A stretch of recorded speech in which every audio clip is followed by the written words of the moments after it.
We've come to the final stage. Right now, this is the hand finishing of the blade.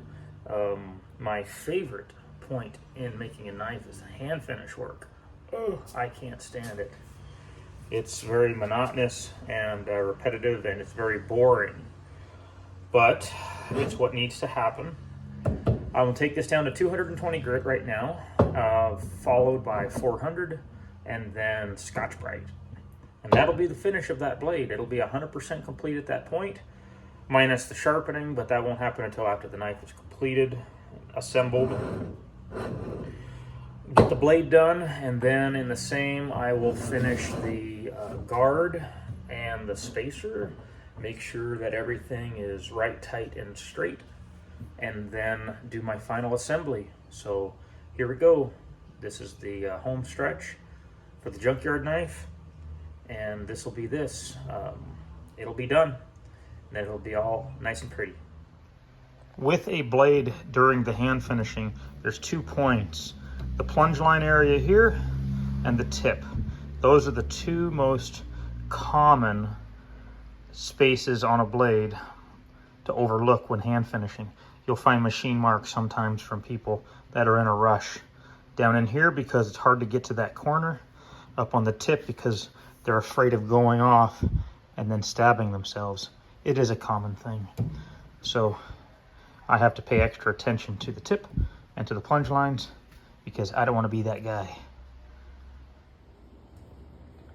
The blade is 100% done, hand finished down to a 400 with a Scotch-Brite finish. Guard is done, spacer is done, and I did some coining on it, so that's going to be a really neat aesthetic when it's finished.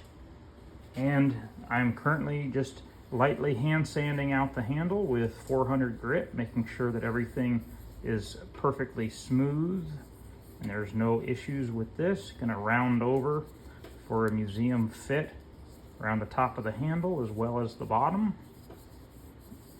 Put some more oil on this as well, and get this ready for a final assembly.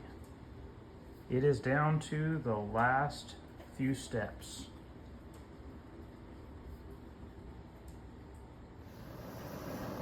With the blade all said and done, I'm gonna do some heat coloring to the guard and the collar and make these a little bit nicer looking than just plain silver. And then I'll do the final assembly.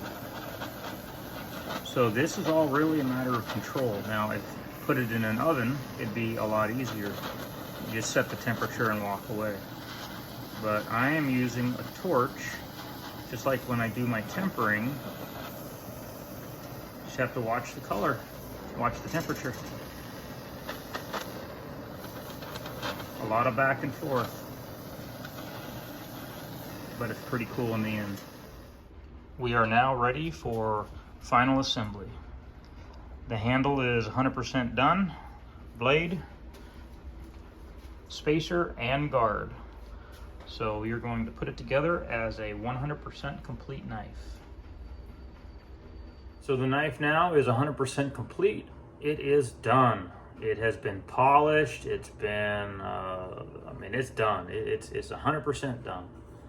It's been a super fun build. I love being able to go to the junkyard to get absolute garbage and be able to come back and make something like this from nothing. The blade was a bearing race. The guard and the spacer were a railroad bolt. The handle was from an old pallet. Everything was taken from the junkyard. The materials on this only cost $1. The guy's looking at me and he's like, $1. Oh, okay. So there we go. It took $1 in materials.